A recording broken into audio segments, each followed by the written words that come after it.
Hit Journales, sinahambing face card kay James Reid. Matapos nga maging second big placer si Hit sa bahay ni Kuya ay hindi maiwasan ng mga panay na ipagtabi ito kay James dahil magkahawig umano ang dalawa. Sa ipa ng ilan, para umano mag-ama ang dating ng mga ito.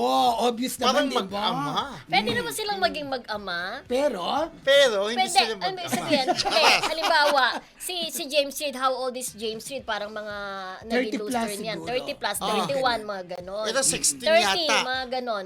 30 ba? Mga ganon sila ni Nadine Lustre. Yeah. Si James, siguro kung naging batang ama si ano, pero medyo hindi pa pwede rin di ba? oo, Kasi mukhang Masyadong ano Siguro kung- bata pa si James, kung para 16 magkaroon ng na- binata.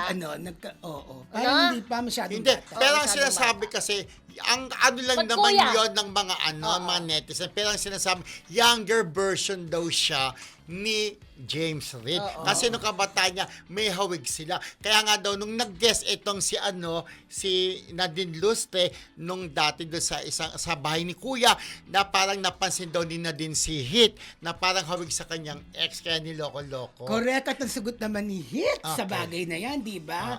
Gustong-gusto niya. Lalo Yes. na, pati ang music, actually gusto niya talaga, pati yung talent ni James, Yes. pati yung sa music, Yes. no? Sabi niya, Correct. sana din daw marating niya Matulad. yung pagiging successful bilang isang singer Correct. ni James Reid. Kasi gaya ni James Reid, tumutugtog-tug Oo. din siya ng gitara. In Magkakalas fairness, pareho di ba? talaga sila.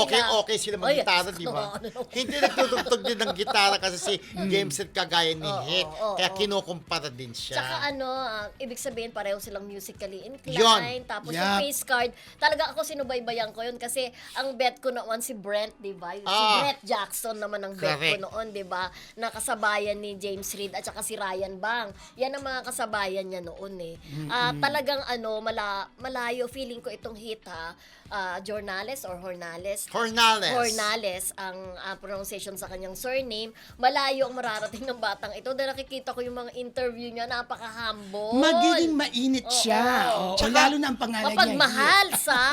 Mapagmahal sa magulang. Tsaka Yun ang alam mo si Hit importante sa kasi, para siyang si Aga Mulak ng kabataan niya, walang anggulo.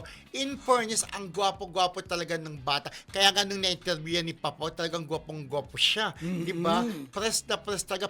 Ako pang matinee idol ang dating ni Hit. Sana lang maalagaan ng kanyang network. Di ba? Totoo Kaya ako, ka. naniniwala ko na kaya niya mag-solo kasi parang si Caprice dagdag ko lang. Parang si Caprice nga ba yung nasa kanila ding network, ayaw daw niya ng may collab team eh.